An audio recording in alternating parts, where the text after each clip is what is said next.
Hi folks, I'm going to do a screencast of the TED Talks Professional Teaching Dispositions and Teaching Oh My presentation, so you have both a live example from class as well as a digital version of this PechaKucha. Today we're going to talk about some of the major pieces of our course. We're going to get a jump start on looking at our required text, TED Talks, the official TED Guide to Public Speaking. And throughout our work today, I want you to keep in mind how each of these larger class assignments are connected to effective teaching and professionalism in the field. I'm also going to be modeling the use of a PechaKucha format for you. You will use the same format for at least one of your 2 peer teaching lessons. A PechaKucha is an automatically advancing slide presentation with 20 slides, 20 seconds per slide. It's about 6 minutes. It values clarity, visual communication, and brevity. We'll look at examples. In the meantime, our advising website has an entire page dedicated to helping you create an effective PechaKucha. There you can access instructions, examples, screencasting directions, an outline for planning, and much more. We'll review the format in more detail as needed throughout the semester. Peer teaching will happen with 4 main assignments in 493. You started the I Hear Voices today, sharing current events research. The TED Book and Dispositions lessons will give you a chance to teach a more complete lesson to your peers. The Art Ed Talk will be a 6 to 8 minute presentation on a topic of your choosing. The main content of your 2 20-minute lessons will be your TED chapters and your professional teaching dispositions category. The TED Book will be your primary content for that lesson. Your PTD category will require research. Some readings can be borrowed from me as well and are in the back of the room. The goals for each peer teaching lesson are to present accurate content using effective teaching methods as well as effectively using the PechaKucha format for at least one of the 2. It also includes engaging your students with active participation in your lesson. This is really important because this is what makes teaching interesting and learning. As you research and plan to teach your specific dispositions category, think about how you can illustrate and embody the dispositions with specific visual and concrete examples.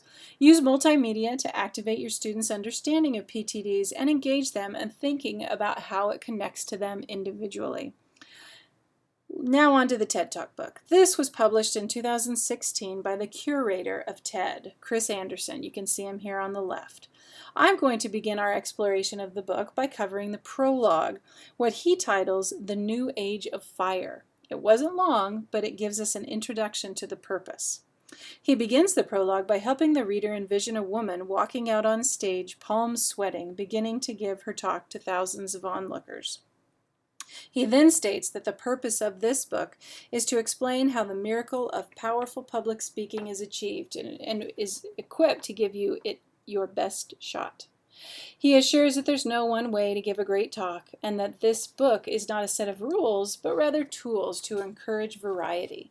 He references early storytellers around the campfire and the power of a shared experience in hearing a powerful story. He believes that from a shared experience, we can decide to embark on a journey, a celebration, or even a battle together. He says, as a leader or as an advocate, public speaking is the key to unlocking empathy, stirring excitement, sharing knowledge and insights, and promoting a shared dream, so many of which are directly tied to effective teaching, as well as the dispositions we'll be researching. Anderson then describes the concept of presentation literacy. These are skills that guide effective storytellers and public speakers and are the subject of the book. The good news is, says Anderson and Dr. Baer, is that these skills are teachable. Presentation literacy is a recasting of the idea of rhetoric, a subject that used to be required in schools, reading, writing, and rhetoric, where students would learn the art of speaking effectively. Now rhetoric is really just categorized into public speaking courses and not much explored in disciplines across the board. Anderson's words come from working with TED since 2001. TED is an annual conference that started with issues surrounding technology, entertainment, and design, but now has extended to cover anything of public interest. There's an enormous online following, with 1 billion TED Talks having been viewed online in 2015, probably even more now. There are TED Ed clubs for K-12 audiences, independent TEDx events, including one here at Miami that we'll be seeing, the TED Radio Hour on National Public Radio, and regular TED Ed videos published for classroom use at any level. TED exists in many different forms and is disseminated in many different ways. But what is common throughout its many manifestations, however, is that TED speakers seek to make their ideas accessible to those outside their field.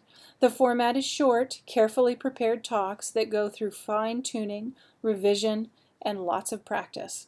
The goal is to inform, inspire, and encourage empathy and action. In order to learn and practice the skills necessary to deliver a TED-style talk, we're going to review this book together, using it as an opportunity for peer teaching. The book will cover things like idea building, the through line, talk tools, preparation, being on stage, and reflection, and lots more than that, and give lots of good examples. Anderson closes the prologue describing how we live in a time when the right idea presented the right way can ripple across the world at the speed of light, spawning copies of itself in millions of minds. There's a huge benefit to figuring out how best to set it on its way. Are you ready? Let's go light a fire. With those instructions from Chris Anderson, we will set off on our way. You will explore the TED book as well as professional dispositions in detail, and we will explore together what that means for all of us as art educators and advocates in our field. Thanks for listening.